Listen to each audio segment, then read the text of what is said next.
Y efectivamente, vosotros que sois apasionados de invertir en bolsa, quería haceros una pregunta, ¿no? Y la presentación empieza por esta pregunta. ¿Creéis que la bolsa en general es un reflejo de la economía? Pues bien, antes de que contestéis, aquí tenéis la respuesta, ¿no? Hay una diferencia importante entre países. En Estados Unidos veis que la bolsa está muy sobrerepresentada, ¿no? Llegando a un 200%, más de un 200% del PIB.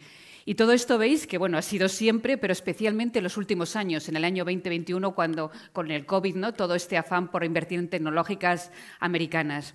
Y si veis, bueno, pues Francia e Inglaterra también están muy representadas, están en máximos y están en niveles superiores al 150%.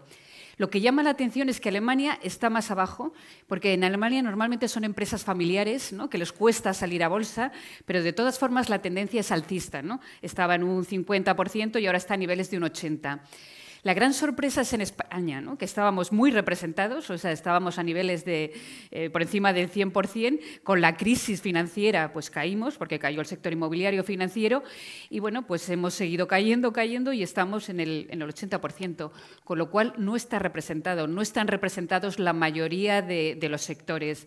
Y esto es porque hay menos empresas, nos han opado muchas empresas, y a las empresas les cuesta salir a bolsa y porque hay menos inversores, ¿no? Y al final hace que los precios sean más bajos. Y el market cap, como sabéis, es una suma de acciones, de volumen y de precio, ¿no? Y se ha producido un efecto embudo, ¿no? Y es una pena que el market cap haya caído. Pero no solo ha caído el market cap, también ha caído el denominador, ¿no? Que es el GDP. Fijaros, este gráfico me llama la atención, ¿no? Porque Europa, en los últimos 10 años o desde la crisis, ha pegado una importante caída, ¿no? De representar un 29% sobre el GDP mundial, ahora representa un 20%. Y dices, Dios, ¿qué ha pasado? Pues lo que más llama la atención son 3 países, ¿no? Italia, España e Inglaterra. ¿Qué han pasado? Pues Italia y España, sobre todo, ¿no? Llama la atención de un 3,8 y un 2,5, sobre todo España un 2,5, a representar Italia un 2,2 y España un 1,5. O sea, ha caído un 41%. Inglaterra es el siguiente con un 38%.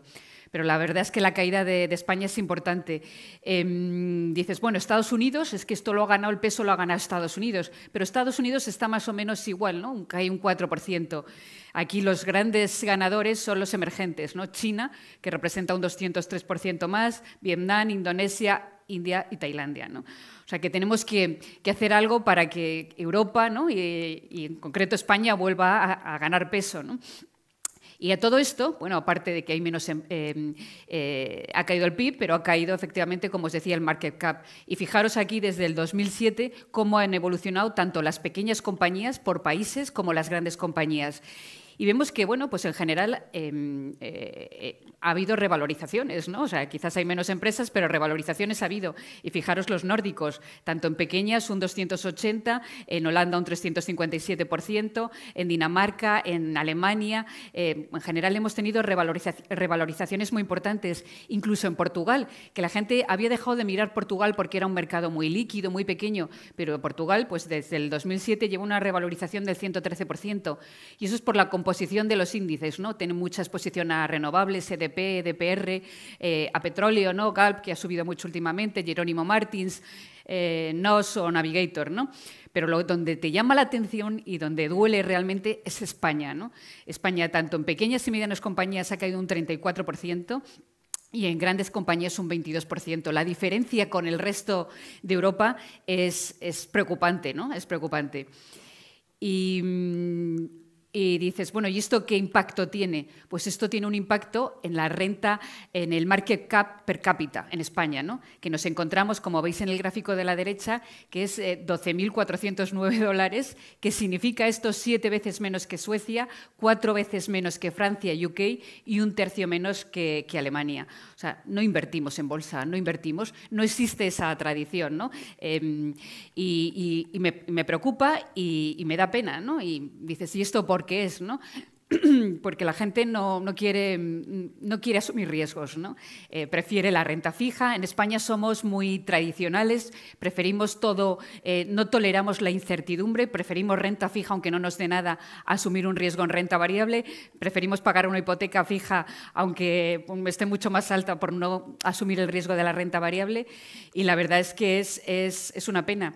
Y esto pasa en general porque lo que sentimos cuando ganamos, el placer que sentimos cuando ganamos algo es muy pequeño, ¿no? Si invertimos en una empresa y sacamos un 10% de rentabilidad, decimos, joder, esto no es nada, podría haber sacado un 15, un 20 invirtiendo en otra o invirtiendo en el competidor, o podría haber sacado mucho más si hubiera entrado antes.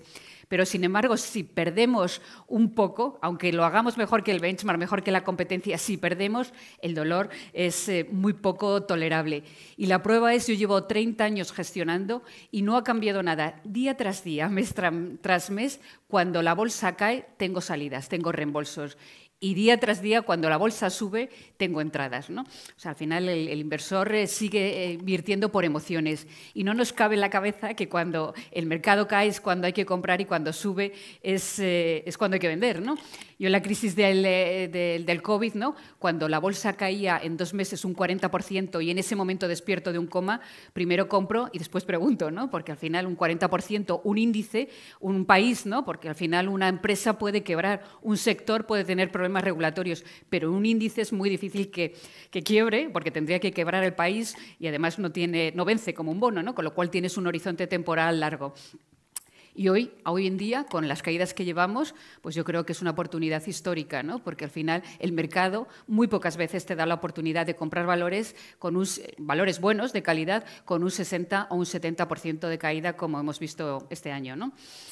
¿Y qué pasa? Que las valoraciones tan atractivas, tan baratos, ¿no? Tan baratos, nadie las compra, y las compañías, muchas compañías en España son buenas, pues que hemos visto un movimiento de M&A brutal, ¿no? Hemos visto las grandes compañías y sobre todo el private equity con mucha liquidez, con muchos fondos, con los balances saneados y con una financiación gratis, ¿no? Entonces, ¿qué han hecho? Comprar las acciones que teníamos en mercado, ¿no? Y todas estas compañías que veis aquí son compañías que yo tenía en los fondos y que las han opado, ¿no? O ha habido movimientos de M&A, Clínica Baviera, Europac, MásMóvil, Telepizza, NH, o movimientos de fusión, ¿no? Fluidra con Zodiac o Bankia con Caixa. Las últimas que hemos visto, SolarPac y Zardoya, ¿no? Entonces, bueno, este movimiento de M&A va a seguir ahora que en esta crisis, o va a seguir los próximos años. Pues os he puesto aquí un gráfico de cómo ha evolucionado el M&A y las operaciones en Europa desde el año 95, ¿no? Entonces, veis, curiosamente, que el M&A se desacelera con las crisis. El gráfico de la derecha, el azul, son el número de deals que se han hecho en compañías menores de 5 billion, y la columna roja son el número de operaciones total en el mercado, ¿no? Y la línea amarilla es la prima con la que hemos comprado. Y veis que en el 2008-2009 hubo menos operaciones, y ahora, este año, veis claramente que el M&A ha bajado. O sea, ahora pues hay miedo, hay incertidumbre, hay riesgo geopolítico, los tipos de interés están subiendo y el M&A se ha parado. Curiosamente, la prima ha subido, pero la prima ha subido porque como las valoraciones han caído, pues tienes que pagar más, ¿no? Esto en Europa, ¿no? Esto ha sido en Europa. Si miramos el mundo entero, ¿qué ha pasado con el M&A? Y veis que en el 2008, pues bueno, pues el M&A no se resintió tanto, lo que es el mundo, ¿no? Las operaciones no cayeron tanto, y este año han caído, pero no tanto. ¿Por qué? Porque al final, pero han caído más que en el 2008, ¿no? Quizás ahora porque esta crisis es más global que la del 2008. Y las primas en el mundo pues siguen siendo altas, porque al final tienes que pagar más cuando está más bajo, ¿no? O sea, no es así. ¿Y qué alternativa tenemos? O sea, si va a haber menos M&A, bueno, pues esto quiere decir que bueno, tendremos más oportunidades para invertir, pero ¿dónde más podemos encontrar las oportunidades, ¿no? En un mercado, por ejemplo, y me voy a centrar en España, ¿no? Que es lo nuestro, ¿no?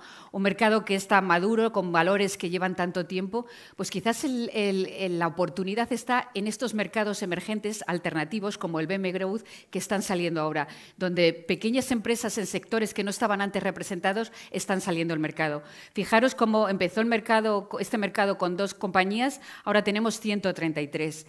Y por volumen, bueno, pues hay alguna más grande, solo hay un 2% de más de 1.000 millones, la mayoría son 25 o 50, son empresas muy pequeñas. Pero al final, cuando invertimos en bolsa, queremos invertir en una empresa pequeña, darle la mano y hacer el recorrido con ella, ¿no?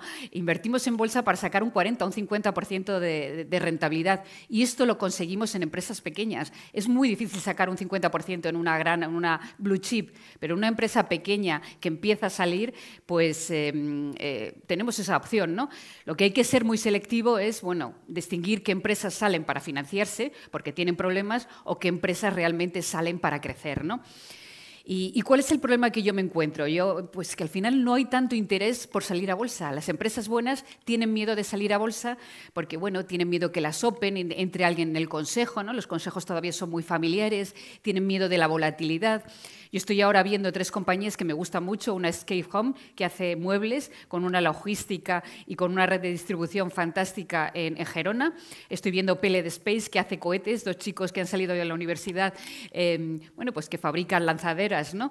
Y hacen el primer lanzamiento en los próximos meses.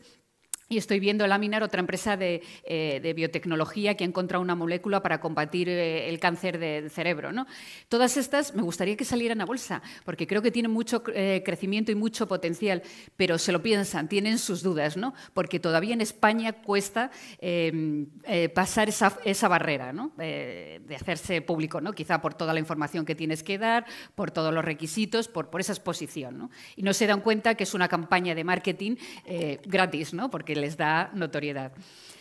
Y al final, si conseguimos que este mercado vaya avanzando, España y lo que es el mercado de capitales en España irá cambiando. De ser un mercado donde fundamentalmente el peso lo tienen los bancos o las telecoms, ¿no? Pues pasaríamos a estar más diversificados, porque en este mercado el 71% está representado por 5 sectores que no están en los viejos índices, ¿no? Como son productos biotecnológicos, farmacéuticos, electrónica, software, renovables, hidrógeno, todos estos sectores que, bueno, pues que hay demanda, ¿no? Que son el futuro.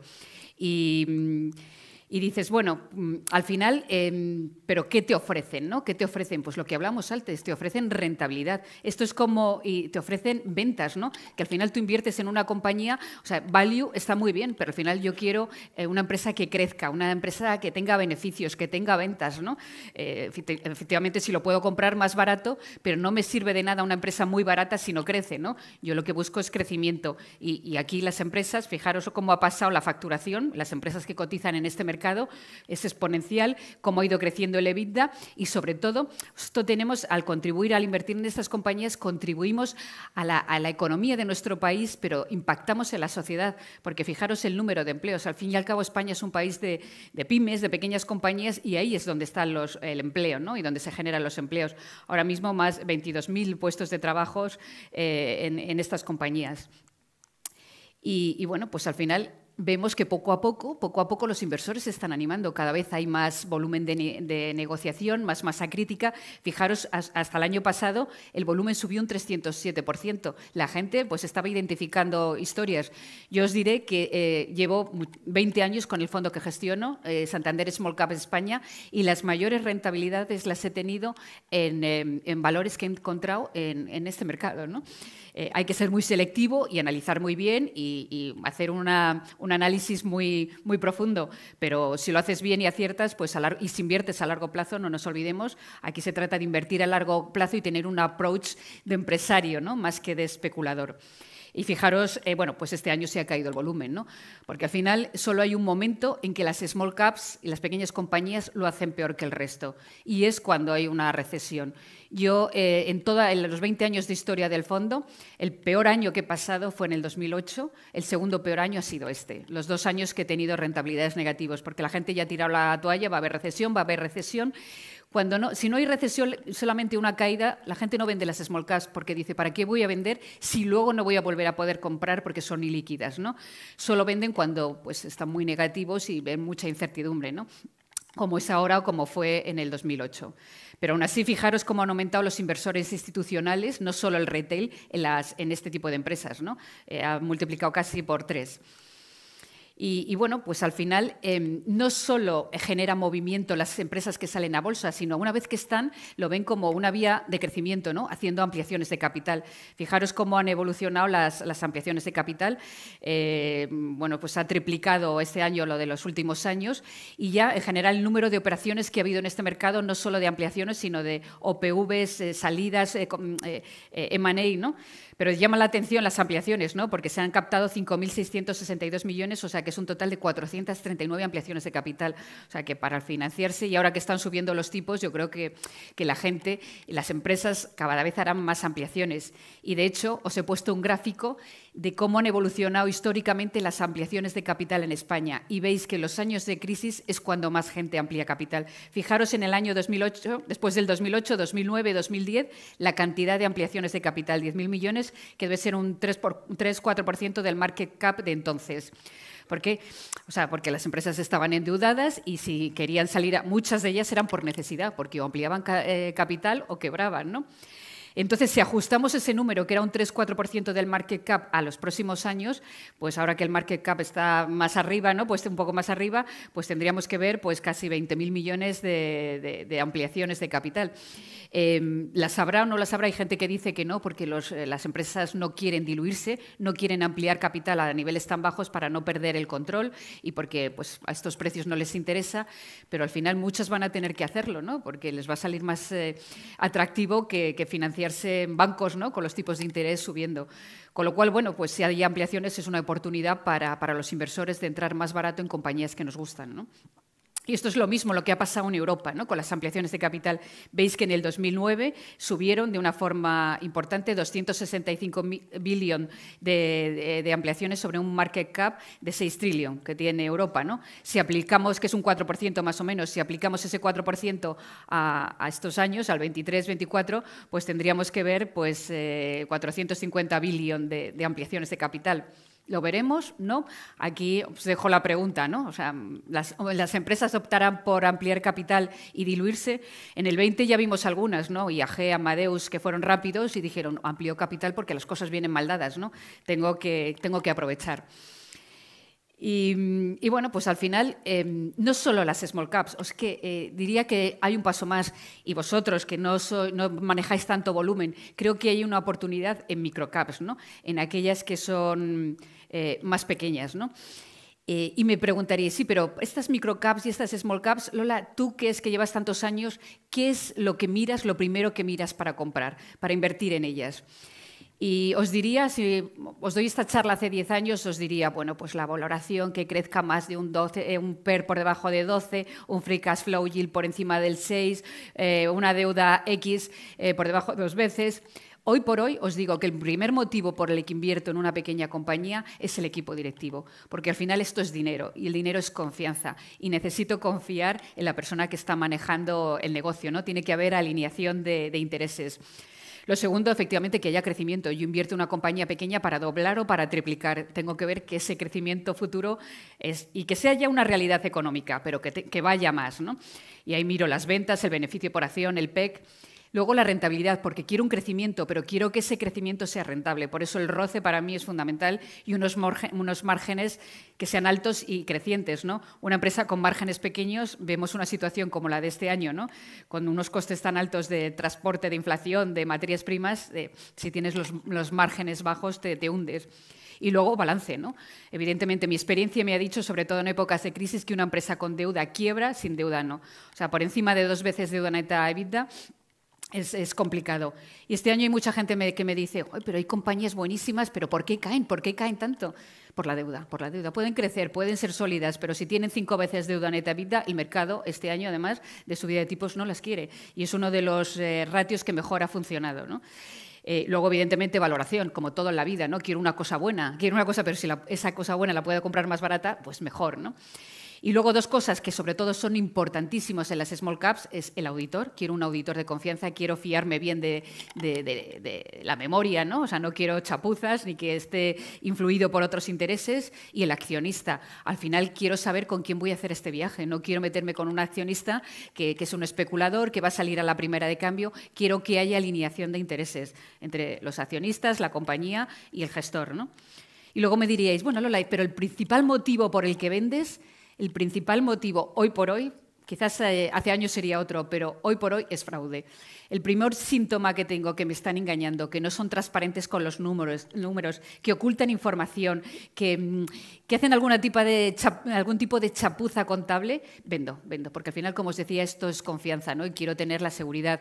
Y muchas veces vemos que una compañía que hace profit warning, que no era esperado, no hace un profit warning solo, hace 3 seguidos, ¿no? Porque, bueno, trata de simular y tal, y da la patada para adelante y al final te encuentras con 4, ¿no? Fraude, después no cumple su plan de negocio, cambia el equipo directivo. No hay nada que me inspire menos confianza que una compañía que cambia el CEO cada dos años o el director financiero. Queremos compromiso, ¿no? Compromiso para sacar el negocio adelante.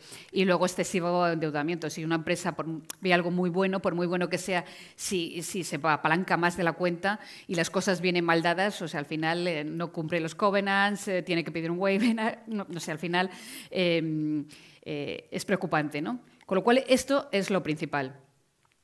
¿Y por qué se quedan atrás? Dices, bueno, pero a veces eligiendo estas compañías por estos criterios se quedan atrás, ¿no? Se quedan atrás y no se revalorizan los que esperaban. Hay 3 cosas que perjudican, según la mayoría del mercado, ¿no? Para mi gusto, para mí no es una barrera de entrada. Una es la baja capitalización, la gente no quiere empresas pequeñas. Como dice el refrán español, la burra grande ande o no ande, ¿no? La gente prefiere invertir en lo grande, lo que todo el mundo conoce. Ausencia de analistas, ¿no? La gente quiere leer informes, ver qué opinan los demás, porque cuesta mucho hacerte tus propios números, ¿no? Y hacer tu propia valoración y proyectar a futuro. Es más complicado. Y la iliquidez, ¿no? O sea, una compañía ilíquida, yo tengo muchos compañeros que o negocias más de 1 millón de títulos o no quieres invertir en esa compañía. Pues no sé, yo no estoy de acuerdo. Para mí, pequeño, mejor que grande. Que no haya analistas que lo cubran, mejor que haya analistas, porque eso me permite adelantarme y hacer menos competencia. Y la iliquidez. Todo el mundo piensa que la iliquidez es un enemigo del inversor. Y yo creo que es un amigo del inversor, ¿no? Una compañía ilíquida, pues es más difícil que la presionen que la vendan, ¿no? Porque, entre otras cosas, no tienes en contra a la gestión pasiva. La gestión pasiva, sabéis lo volátil que es, y la gestión pasiva pues invierte en índices, ¿no? Y las small caps no están en los índices. Entonces, cuando venden a saco, pues primero caen, venden las grandes, ¿no? No las pequeñas porque no están. También tienes el efecto contrario, ¿no? Cuando compran, pues las suben mucho y las pequeñas no porque están olvidadas.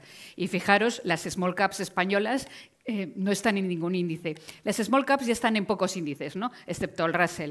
Pero ya las small caps españolas, pues la gestión pasiva, o sea, un gestor, la gestión activa hoy por hoy en España y en cualquier sitio pasa por las small caps, ¿no? Entonces, para que veáis la diferencia, estoy cogiendo múltiplos de media de Alemania, España, Francia, Italia y Holanda. Fijaros la diferencia que hay entre empresas menores de 300 millones y empresas mayores de 300, ¿no? En empresas menores de 300, 2,4 EV ventas, EV EBITDA 12,7 perdón, esto es, sí, compañías menores, y Price Book Value 2,8. Y, sin embargo, en las grandes, EV ventas 3, EV EBITDA 14 y Price to Book Value 3,4. Una diferencia de respectivamente del 21, 9 y 16% de valoración. Se quedan más atrás porque la gente no las quiere. Esto nos da a nosotros, a los que no tenemos de invertir en compañías ilíquidas, pequeñas y donde no hay cobertura, una oportunidad de compra, ¿no? Y fijaros lo que os decía, los analistas en España en concreto hemos tenido 2 cosas que se han cargado un poco el trabajo o, digamos, la profesión de analista, ¿no? Ha sido la concentración financiera en España, eso ha hecho que, bueno, pues haya menos analistas, y la regulación MiFID ha hecho que al final pues se pague más por los analistas de compañías grandes que generan más volumen, ¿no? Y generan más negocio. Y eso que hemos reducido el número de analistas en general en los últimos 5 años, como veis aquí, pero sobre todo se ha reducido en los analistas de pequeñas compañías, que ha caído un 26% frente a los analistas de grandes compañías, que han caído un 15%, ¿no? Esto nos da una oportunidad, porque aquí solo ganas dinero si te atreves a pensar de forma contraria al resto o te adelantas. Y te adelantas si no hay analistas que lo cubran, ¿no? Y fijaros en Europa, es más llamativo, ¿no? El porcentaje de compañías, veis a la izquierda, menores de 5 billions, que no las cubre ningún analista, es de un 47%. Mientras las compañías grandes, mayores de 5 billion, sin cubrir, es solo un 3%. La oportunidad está en ese 47%, que en número de compañías se traduce que hay ahora mismo en el mundo 10.579 compañías sin cubrir. Ahí es donde están las oportunidades, donde nadie las ha visto antes, donde nadie las ha analizado. Ahí es donde podemos descubrir diamantes en bruto, ¿no? Sin embargo, compañías sin cubrir en las grandes, pues hay 111 compañías. Pues bueno, no sé. Hay que hacer trabajo, ¿no? Porque en esas 10.579 compañías habrá compañías buenas, compañías malas, compañías regulares. Tenemos que ser buenos analistas para encontrar y buscar y mirar para encontrar las buenas, ¿no? Y en España, ¿cuántos tenemos? Pues hay en total en el mercado hay 165 compañías. Si metemos Continuo, Corros, todo, ¿no? IBEX, BMW Growth, 165, de las cuales compañías huérfanas que no cubre nadie, 69. La mayoría está en el BMW Growth, ¿no? Pues ahí es donde tenemos una oportunidad, porque aunque la economía se pare, y nos ha demostrado que se para, en el 20 se paró, ¿no? Hay algo que nunca parará, que es la evolución humana. Y mientras el mundo evolucione, siempre habrá una compañía por la que la sociedad avance. Nuestro trabajo, el de gestor, ¿no? El de gestor de gestión activa, es encontrarla, ¿no? Encontrarla. Y luego, para acabar, unas reflexiones finales que a mí me ayudan, ¿no? Y las pienso siempre a la hora de invertir, de gente que me inspira, porque al final en esto tienes que buscar gente que te inspire para ser diferencial, ¿no? Ser John Templeton, un gran gestor también y muy espiritual, ¿no? Que dice, si quieres obtener mejores rendimientos que el resto de la gente, debes hacer las cosas de manera diferente al resto de la gente. Tienes que ser creativo, tienes que diferenciarte, buscar esas compañías que no son, bueno, pues no son tan normales, en sectores nicho, ¿no? Con mayor crecimiento, en sectores donde tengáis conocimiento. Warren Buffett, que nos inspira a todos, ¿no? Un inversor necesita hacer muy pocas cosas bien si logra evitar grandes errores, ¿no? No es necesario hacer cosas extraordinarias para obtener resultados extraordinarios, dice. Pero tenemos en España la sensación o la costumbre de copiar y seguimos el benchmark. Y especialmente los muchos gestores tradicionales, ¿no? Seguimos el benchmark y luego pensamos, no, hay que hacerlo al revés. Primero pensar y luego, si acaso, pues miramos el benchmark, pero primero pensamos dónde nos gustaría estar invertidos. Y por último, Peter Lynch, que siempre dice, si puedes perder dinero, se puede perder dinero a corto plazo, pero necesitas de largo plazo para ganar dinero, ¿no? El destino de un inversor lo marca su estómago, no su cerebro. Y es verdad, porque hay que pensar en el largo plazo, ¿no? No puedes dejarte llevar por los cantos de sirena. Para sacar valor tienes que tener un horizonte temporal y tienes que aguantar, ¿no? Por eso tienes que tener convicción, ¿no? Y la convicción, ¿cómo la tienes? Pues estudiando mucho y tomando decisiones, ¿no? Y siendo valiente, porque al final invertir en pequeñas compañías y en compañías que no están cubiertas es cosa de valientes.